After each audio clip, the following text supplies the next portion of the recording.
We got the intercooler on, and I can't wait to see what it looks like with the bumper. I'm gonna see, can I pop a photoshopped PNG of it right here on it? All right, you guys, so for me personally, I really have a hard time driving a slow Evo 10. Granted, the one that we're building on the channel currently runs so poorly that it's honestly probably slower than stock, but every other Evo I've ever been in has been at least 500 wheel. And we all know that with high horsepower cars comes the need for additional cooling. So today, we're gonna talk about our top intercoolers for your Evo 10. In our last top 5 Evo 10 video, we talked about intakes and how you need to pay attention to their different features to ensure that you're picking the right part for your build and that end goal in mind. Or you may need to end up having to buy the same part twice. Now, the same is true with intercoolers, so it's important to do your research on what's available and make sure that it'll work properly with the build that you're going for. With my Evo 10, I'm going for a fun street car that I can take to local meetups or cruises. However, I also need this thing to be built enough to take to the track and have some fun with every now and again as well. There'll be a few things that I'm looking for when picking my intercooler.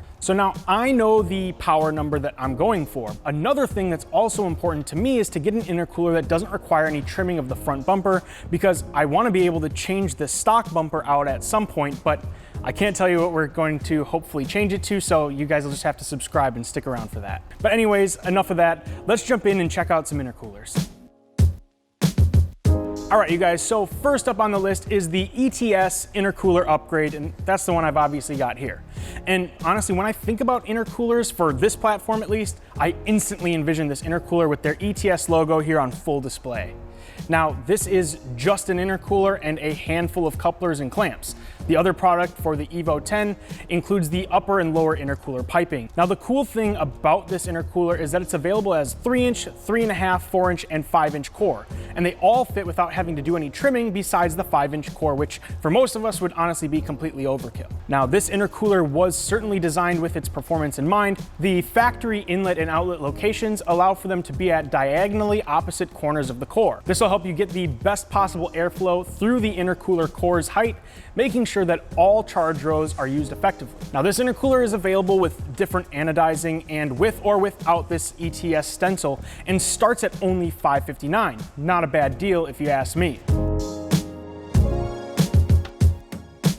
All right, guys, now next up is the AMS front mount intercooler with stencil. Again, this is another direct bolt-on part that requires no trimming or cutting at all, so in my opinion, that's very nice. Now also, we haven't tested these numbers, but on a completely stock Evo 10, they were able to bolt this intercooler in and see an additional 10 horsepower without any tuning whatsoever. This is the same intercooler they used on their record-setting time attack Evo 10 that made 780 horsepower. Now, each intercooler by AMS is tested up to 50 PSI to ensure maximum performance, and they even utilize Garrett's intercooler core to provide you with the best product possible. To add to the benefits, this AMS intercooler also features cast aluminum end tanks for added durability with smoother features and geometry. Now, there aren't any options for this intercooler, but when you make something this well, do you really need them? Again, this intercooler will certainly support high horsepower builds and be more than enough for the average street car. Coming in at only $630, this could definitely be the perfect upgrade to keep your Evo 10 cool.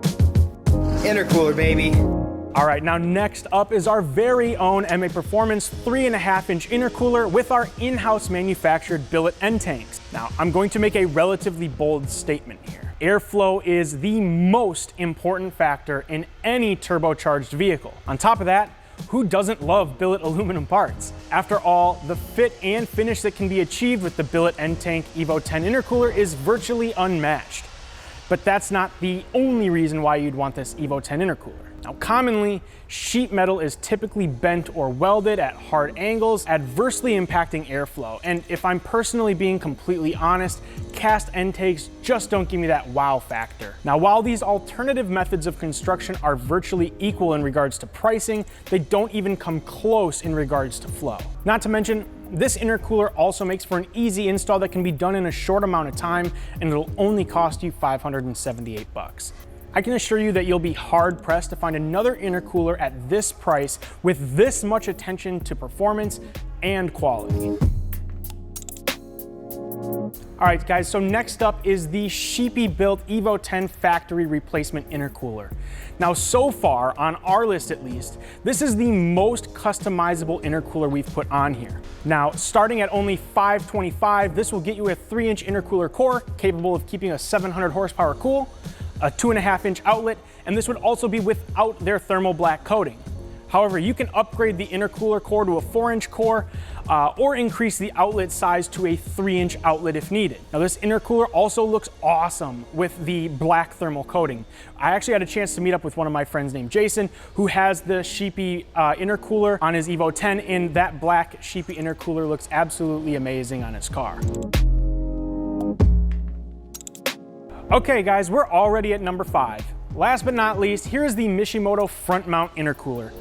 Now again, this is another direct bolt-on part that requires no cutting to fit. Now the core on this Mishimoto front mount intercooler is an efficient 3.5-inch thick bar and plate core, which is sure to provide optimal heat dissipation and low AITs. Now this intercooler is designed to support modified vehicles up to 600 wheel horsepower, so whether you're taking it to the track or casually driving it on the streets, you'll be all set. Now coming in at only $604, it's affordable, but still a high quality part that won't disappoint. All right, you guys, now that is gonna wrap things up for today. Which intercooler do you think that I should put on my ultimate Evo 10 build? We're still on the stock one. So you'll have to let me know down in our pinned comment below. I wanna get a good thread going here. Now, if you guys want to follow that build series and find out which direction that we end up going with the intercooler, stick around and we'll link you to episode 1 right after this. Now, do you think that we missed an intercooler that should be on the list? Let us know down below. If you haven't already, be sure to subscribe to our channel for more content just like this, and leave us a big old thumbs up if you haven't already, because it does help the channel out. We'll see you guys next time. Peace.